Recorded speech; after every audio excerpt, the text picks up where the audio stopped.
I actually believed in the system. I said, they're going to know it's not me based on the evidence was presented towards them. And I said, once we go through all this, I'll be able to prove my innocence. And when they told me natural life without the possibility of parole, I was like just pissed off, man. I didn't know what to do, what to say. My lawyers are telling me don't say nothing, don't react because it's going to come back on the appellate review. Just go through the motions. And I was really like, I didn't know. I didn't want to go.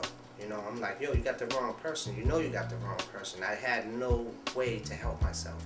I was totally helpless at that point. So my life was completely over. That was it. My family, when I went in, my daughter was 5.5 months. You know, that was it. You know, my son was 3. My other daughter, my oldest daughter, was 5. It was like, that was it. You know, so going to school with them and doing just normal stuff as a parent, you know, just being there for them, you know, it was like over for me. So I had to try to attain everything back that I valued, and I tried to hold on to it. So that's what being innocent in prison, it makes us strive to fight for those things. That's how we can identify with each other. So in the process of that, us reading the law, seeing different issues and understanding each other's stories and seeing how things, the way the events went, you know, we understood how we was being entrapped by whether it's the police officers, the district attorney's office, witnesses, you know, being tampered with. Whatever the case was, we understood what the issues was. So guys that are in there that we know that they just doing their time, a normal person I did it and I'm just doing my time, they really just want to get past the time.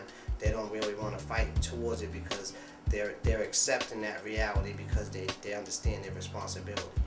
You know, with an innocent person, it's like you can't live with it. You know what I mean? I don't know how I made it through day by day, and then as I started growing in the prison, meeting individuals like me that was in similar situations like Daryl, I was able to find comfort with each other. That's what we did. We used each other to help. I knew he was innocent because of the same reason we was taught, because you can tell the phony dudes from the real dudes. That's right. You can tell, man. Like they say, everybody's a liar. You know, everybody's this, but there's something, man, that we can tell that the world don't see until you get out. You know what I mean? It comes on the news that they say, yeah, Shawn Drumgold innocent. Oh, this guy innocent. They don't even know who's innocent until you get out. They don't know what it's like to live innocent. Absolutely. Nick knew. He gonna Nick know. You know, everybody in the jail know. You know, everybody in the jail, even behind my back, is like, yo, that dude ain't supposed to be in. You know what I'm saying? Yeah. Everybody knows that, man, but it still held me down.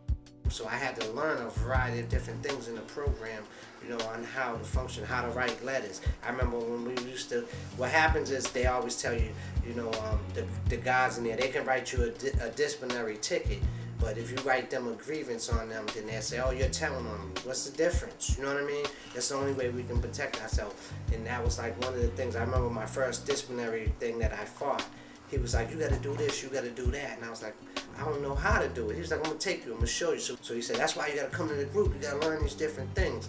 And communicating with people on the outside, like Chuck Turner, Diane Wilkerson, Gloria Fox, and other people.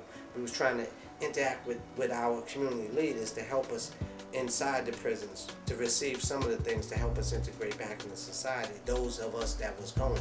So when we was in there, we was helping people go home knowing we wasn't going. So to give someone else an opportunity, you know what I mean, to live a good life and manage themselves on the outside, we was helping to prepare them. So that's at the first stage, I was like, I ain't with this. I want to prepare myself. You know what I mean? And I was like kind of like envious. I was like, man, I see this guy going home, and I was like, sometimes you get so frustrated with doing time, and I was like, and then like, I know he ain't gonna survive out there. How could he get out there and I can't get out there? You know, and I used to get like envious, and sometimes, you know, that used to make my character bad. You know what I mean? I'm not outside like socializing with people, but the way that I was thinking about them, and I didn't care. You know what I mean? I started like, hey man, these dudes, like, they're wasting life. I ain't even socializing with them. I ain't trying to help them. He gave me an idea of how to help people that, you know, I might have thought that didn't have a chance. He said, how do you think people look at us? And I had to return it around. So it was like a lot of different things that we did together that we had to function with each other and others. You know what I mean? It wasn't just about us. And they helped me with my character. You know what I mean? Because at one time I was like, I wasn't suicidal or anything like that, But because I was having like problems with the correctional officers, I was having problems with some inmates that didn't believe that I was innocent. I used to fight like, I'm innocent. No, you ain't innocent. You a piece of shit. You killed a little girl and this and that. I used to go back and forth with guys, and the correctional officers would say, yeah, you did kill a little girl, and they used to try to set me up. These are the guys that would help empower me not to get caught up. Don't get caught up with that, man. Who cares what they say? Sticks and stones may break your bones, words will never hurt you. Just pass by that. Be cautious, but pass by that. Don't allow them to trap you up. And I was easy to be trapped up. When I was doing the groups in prison, it was making me feel wholesome because it was like that community reality that we was doing. All of us, no matter how tough or strong or weak we might have been within our group, we helped each other. Reach one, you teach one, you know what I mean? And we was educating and we was helping each other, you know what I mean? Make it through. If that didn't happen, right? Yeah. You know what I mean? Even if you look at Palm and all of us, right? Yeah. If we didn't have those groups to help ourselves, right? If we didn't fight for that, because they didn't care, at that time, what we did, that's proven by the Hospital Commission. You see the plan? Absolutely. That the deal we came to was messed up. Yeah. They did a commission in 204 that actually proved our point that we was in a bad place, right? Yeah. But we survived that bad place, man. I mean, you free, I'm still here, but Nick got free, and freedom is rings for me in my heart, my mind right now. You know what I mean? Absolutely. And having a wife, and you know me, man. A wife would be like far-fetched, you know what I'm saying? Yeah. And having all that stuff in my life, man, it's like I still won. You know what I mean? I lost my son, I lost all that, but I didn't lose the ability to want to fight. You know what I mean? I just lost the ability to care. And so as long as those things are in place, we all right, man. As long as you keep doing what you do, we all right. As long as Big does what he does, we all right, because that's what it's about. You can be bad guys. Yeah. I agree with you, and that's exactly what it's about. Yeah. I remember when I got married at Walpole in 1990, the day they released Nelson Mandela, and I was ducking going out there because I wanted to see Nelson get out of prison. I said, man, this dude was held in captivity for 29 years.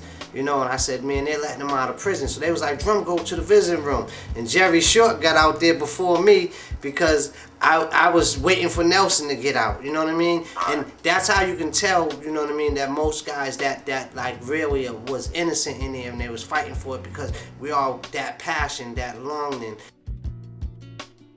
You said, like they called me like the poster boy, the wrongfully convicted, but I never wanted to be the spearhead to it. You know what I mean? That was a job I wouldn't have chose for myself. But because of the spirituality and the way that the movement went, I couldn't just get out and close the doors. I remember when I first got out of prison, and some of the people, they asked me, is there other people behind? I had the opportunity to say no or yeah. And I said, yeah, there's a bunch of people behind. And then, that's wrongfully convicted and they're still fighting to try to make their way out. And I said, if we don't go back and try to help some of the individuals, they'll be like me, 15 plus years trying to get out of prison, and they lose that opportunity because no one takes the chance to say, let me interview, let me investigate his case, let me open it up. You know what I mean? To see what he's saying, if it has some substance. There was no law set for that.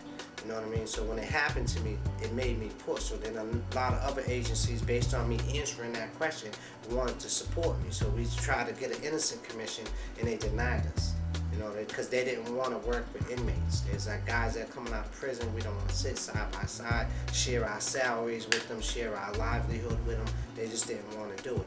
So it kind of like shut it down. But there's some people out there that try to have their political views help other guys get out, and that's what we need more. So if anything is a voice, and if I could set up an innocent commission myself, I would. If more people just took a chance to look into the truth, right? Yeah. If more people understood that they don't take money, if more people, I always feel this way right here, man. This is the model, and I want you to remember this one here. If we can look up, we can get up, right? I'm gonna stay on that model. And absolutely. Really, there's nothing that can kill me because there's a spirit inside me that equalizes out everything somebody's trying to do to me, right? Yeah. And it doesn't change me. Maybe my characteristics, or I get angry, or a certain way I act, man. But you gotta remember, they didn't have no behavior modification for us. You know what I mean? Absolutely. Nobody asked us when we walked in the door what we wanted to be, right? Who we wanted to be, if we believed in God. To this day, they never asked me what day I found God. You know what I mean? Yeah. But we got all these people that's supposed to be investigative reporters and different stuff, man. And I'm saying, if they went back to that and they really did it, we could save some of these kids, man, because inside and out, because I'm not going to stop talking to them, right? That's but right. Right now, the yards are full of them, man, and they out here playing